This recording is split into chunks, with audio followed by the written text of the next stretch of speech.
kalau berbicara net zero emission, berarti kan merupakan challenge-nya PLN bagaimana menghasilkan energi yang bersih. Ya. Sebenarnya tidak hanya sekedar nyala yang kita hadirkan, tetapi listrik yang berkualitas. Di bawah kepemimpinan Ibu ini pasti ada jumlah tim yang besar Ibu ya, suasana nyaman. Ya, bagaimana caranya nyaman? Bahagia. Yang penting kita bisa bahagia dulu Bu. Jadi Iya kalau dong. udah bahagia dan nyaman, pasti hasil kerjanya bisa optimal Bu ya. Bu, karena di balik wanita sukses pasti ada laki-laki hebat kan Bu? Enggak, kalau ada yang nggak suka sama kita, ya Biarin nggak aja. apa-apa, itu hak dia. Iya.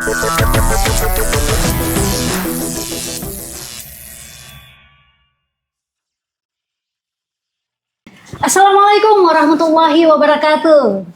Elektrizen, jumpa lagi hari ini dengan Podcast Room dengan bintang tamu yang spesial. Ya, siapa beliau? Beliau adalah seorang perempuan inspiratif, cerdas pasti, dan merupakan bagian dari top leadernya PLN. Ayo Bang Lukman, siapa nih bintang tamu kita hari ini? Yang ditunggu-tunggu, Direktur Distribusi PT PLN Persero, Arsyadani Gana Akmala Putri. Assalamualaikum Ibu.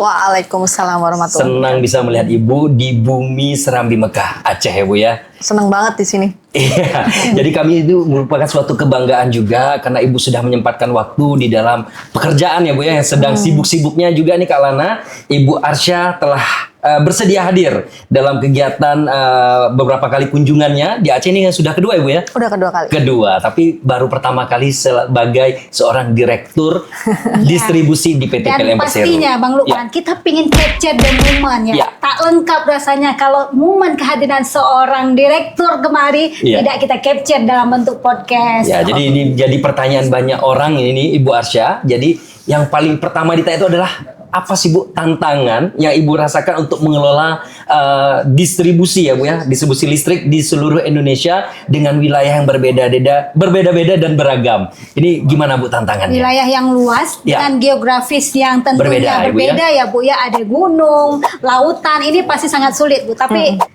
saya yakin ini. Ya, soal leader wanita nih Kak Lana. Ya. Tantangan utamanya Ya. itu adalah justru diri sendiri nih. Wah, Nah, kenapa? Karena kadang-kadang yang membatasi kita untuk berpikir jauh ke depan, visioner, itu adalah pikiran kita sendiri. Nah, tetapi secara teknis, kalau kita sudah berani membuka pandangan keluar gitu ya, kita akan lebih mudah tuh menggali apa sih sebenarnya tantangan yang ada, mapping situasi, analisa, kondisi gitu ya. Memang distribusi itu adalah 98% mengamankan pendapatan PLN secara korporat. Nah, di situ juga kita harus melihat secara man, mesin, dan lain-lain ya, itu sistem kita masih tergolong kita sebut beberapa banyak yang perlu dimodernisasi. Makanya kita sekarang kalau bicara distribusi itu bagaimana mengembangkan distribusi yang modern, yang smart, resilient, and green. Karena kalau kita bicara SAIDI, SAIFI, Susut, itu teman-teman udah 100% tercapai, udah hijau. Nah, sekarang tantangannya adalah bagaimana kita bicara untuk distribusi yang new way. Mengembangkan distribusi yang lebih modern. modern Gitu, ya, benar sekali.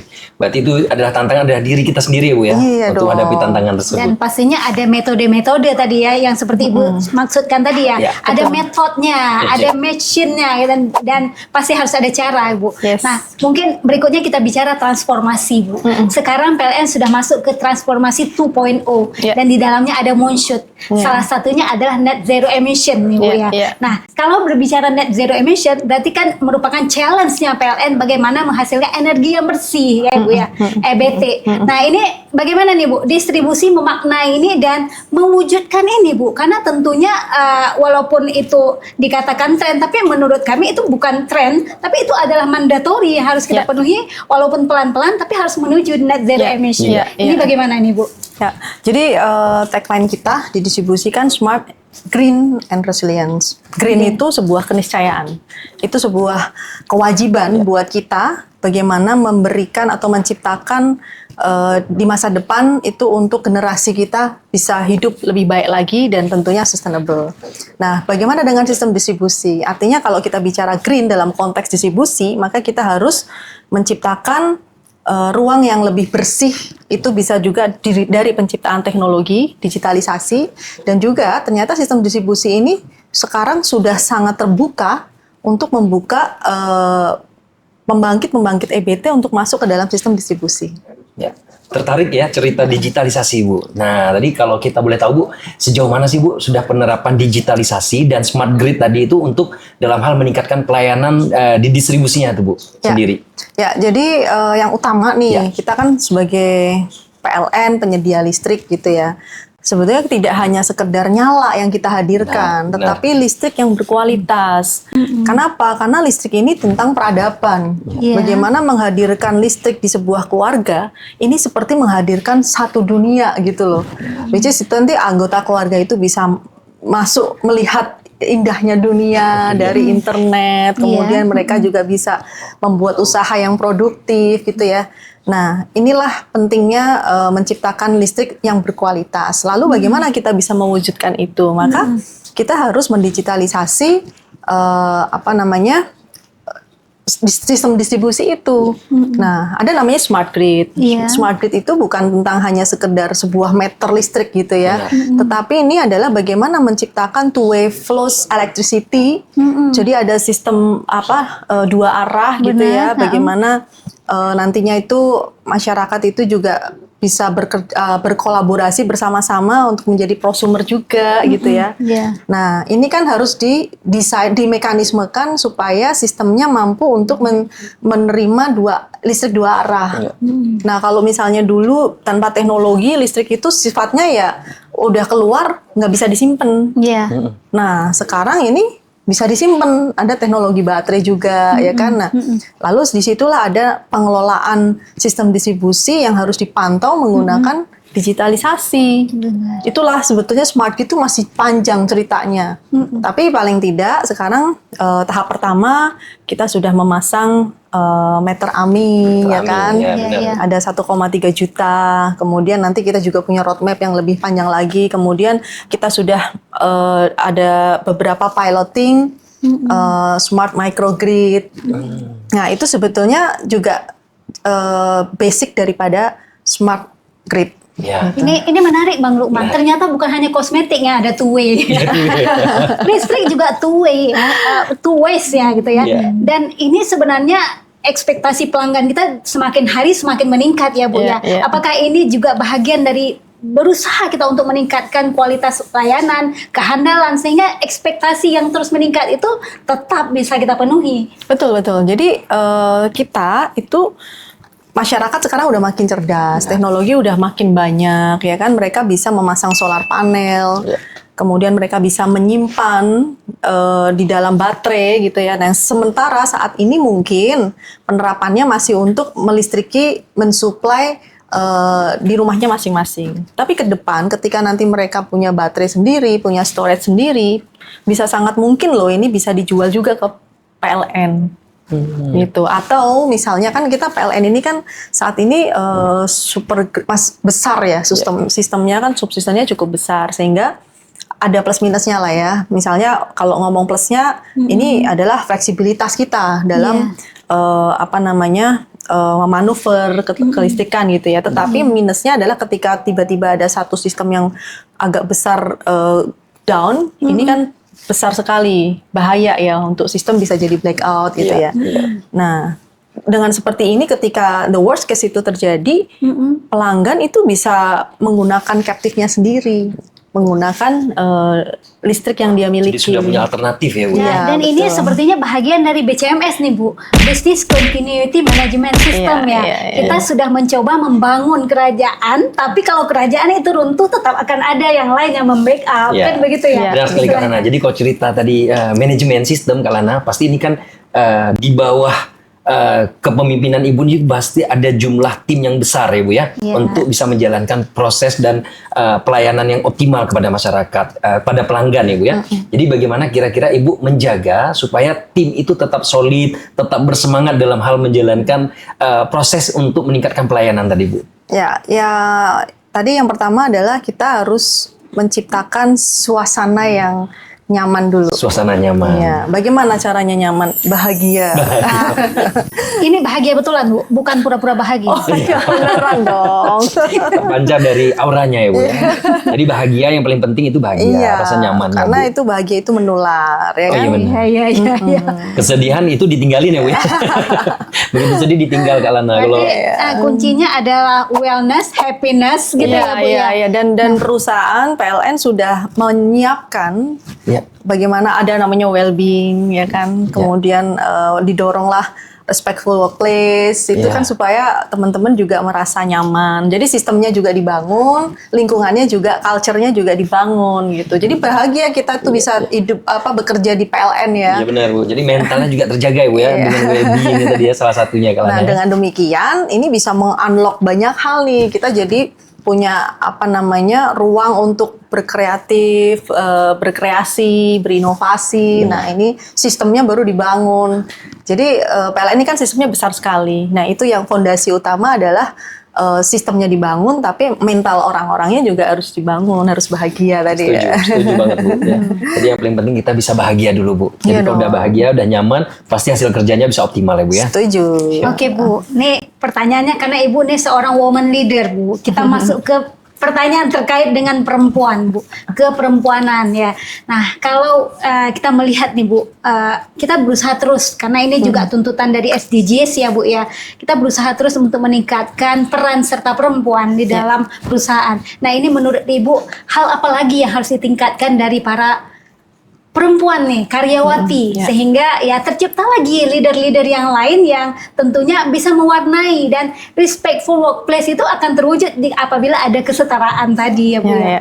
Ya, kalau untuk para Srikandi PLN, yang pertama itu adalah harus memunculkan kepercayaan diri dulu. Ya. Confident ya Bu. Ya. Iya, kalau percaya diri bahwa mereka itu bisa berkontribusi yang terbaik, bahwa mereka bisa memberikan yang terbaik untuk perusahaan. Oke. Ya, kemudian habis itu ya woman support woman. Sesama perempuan kita harus saling mensupport. Itu Kak Lana nih luar biasa. Saya ngelihat bagaimana Kak Lana mendevelop dan mendorong ya. Perannya Bu ya, di Iya Srikandi dong. terutama Bu Iya, ya. jadi kita juga harus melakukan istilahnya grooming gitu ya, grooming talent itu penting banget. Sehingga menjadi inspiring. Sehingga makin memunculkan kepercayaan diri perempuan untuk bisa perform. Nah, jangan lupa juga lingkungan paling penting ya dalam mendukung perempuan-perempuan ini bisa ikut berkontribusi penuh. Makanya ada istilahnya He4C. Jadi perempuan ini nggak akan bisa tumbuh kalau tanpa dukungan laki-laki, ya kan Bang? Benar, setuju Abang Bu. dukung perempuan nggak? Oh, dukung dong Bu, karena di balik wanita sukses pasti ada laki-laki hebat kan Bu. Nggak kebalik ya? Oh, kebalik ya. Karena kan tadi lagi cerita woman leader Bu. Oke. Iya.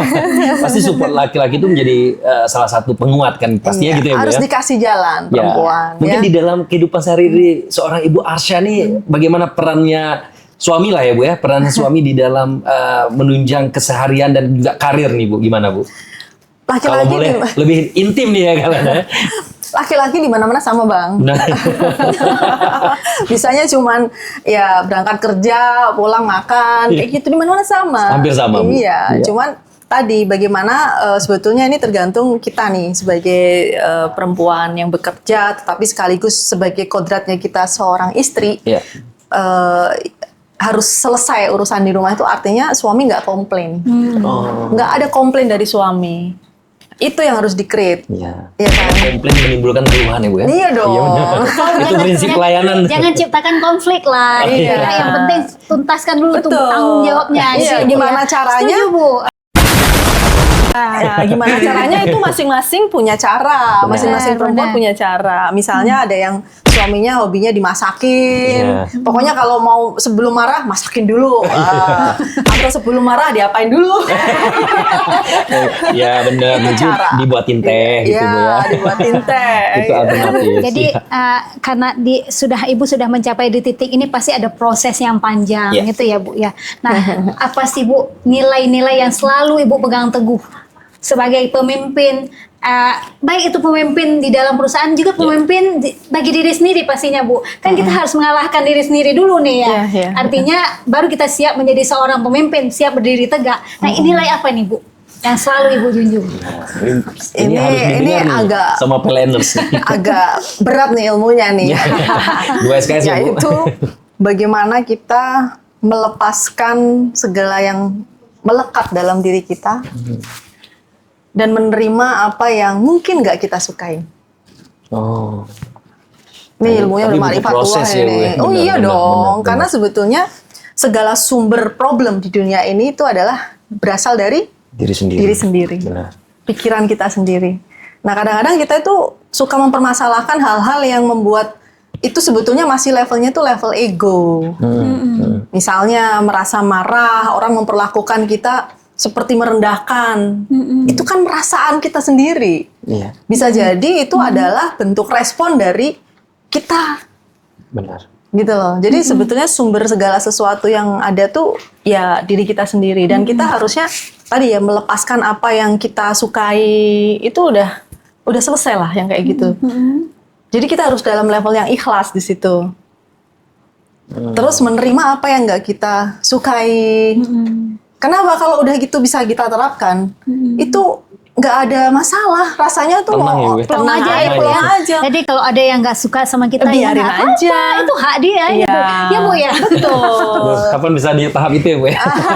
Pasti bisa, ya, Bu ya. pasti bisa. Semua butuh proses. Butuh proses. Benar, siap. Dan butuh luka-luka juga. Ah, iya. Karena nggak akan mulus ya, Bu ya. Ini berat nih kalau Iya. kata luka-luka itu ya. Iya.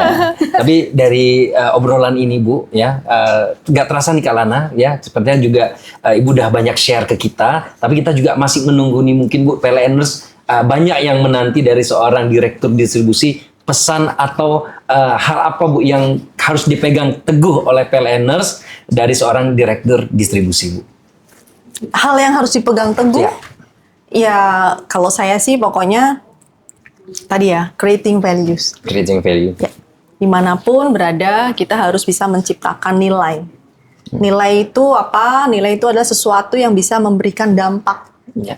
Sekecil apapun, kalau kita bisa memberi dampak yang baik buat orang, itu berarti kita sedang menciptakan surga. Jadi jangan salah, surga dan neraka itu bukan nanti setelah kita mati ya Bang. Ya. Tapi di sini nih, di dunia ini. Ketika kamu merasa bahagia, itu artinya kamu lagi berada di surga. Sebaliknya kalau kita lagi merasa hidup penuh tekanan, ya kan Iya, ada iya. tuh ayatnya, orang-orang ciri orang yang tidak bertakwa itu apa? Yang sedih dan takut. Iya, iya, iya. Nah. Berarti artinya ini menyedihkan sekali nih kalau kita dalam kondisi seperti itu. Belum di akhirat saja udah kita merasa neraka. betul. Makanya kata kunci balik lagi Kak Lana, bahagia. Bahagia. Itu masuk Ya. surga dunia Nah, ya. bagaimana kau bisa memberi bahagia ke orang lain? Ya. Kalau kamu belum bahagia sendiri gitu. Iya benar, Ya benar. kan? Benar, karena bahagia itu menular ya Bu ya. Itu dia Kak Lana. Mari tularkan selalu kebahagiaan ya. Iya. Oke Bu, ada lagi Bu yang ingin Ibu mungkin belum kami tanyakan nih, belum Iya. kami konfirmasi, tapi sebenarnya ada yang ingin Ibu bagi buat PLNers dan juga buat Electrizen gitu Bu. Ya kalau saya sih jalanin aja. Saya juga untuk duduk sampai menjadi direktur itu saya nggak pernah kebayang sebelumnya. Dan ini semua seperti itu siklusnya. Dulu menjadi manajer APD pertama perempuan. Kemudian habis itu menjadi SRM pertama perempuan. Menjadi VP pertama yang muda gitu Oke, ya. Dan ya. seterusnya EVP termuda dan bahkan sekarang direktur termuda. Itu tidak pernah saya konsep. Karena yang ada dalam benak saya itu pokoknya saya harus creating value dari dulu. Saya pengen saya menjadi orang yang berguna.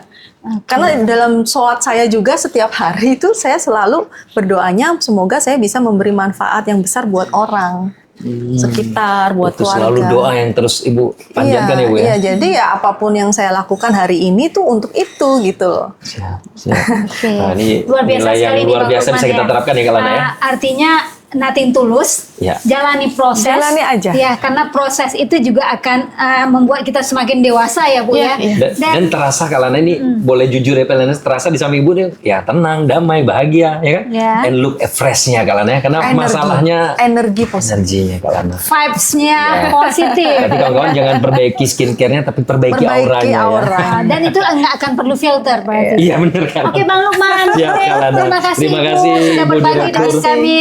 Kita sudah di akhir podcast. Silakan Bang Lukman. Baik, terima kasih para PLNers ya. Mudah-mudahan hari ini cukup menginspirasi dari seorang direktur distribusi PT PLN Persero kita ya. Direktur yang paling muda dan banyak memberikan advice dan juga saran-saran yang cukup baik untuk kita. Terima kasih, kami tunggu like, comment, dan subscribe-nya. Assalamualaikum warahmatullahi wabarakatuh. Sampai jumpa di episode berikutnya. Wabarakatuh.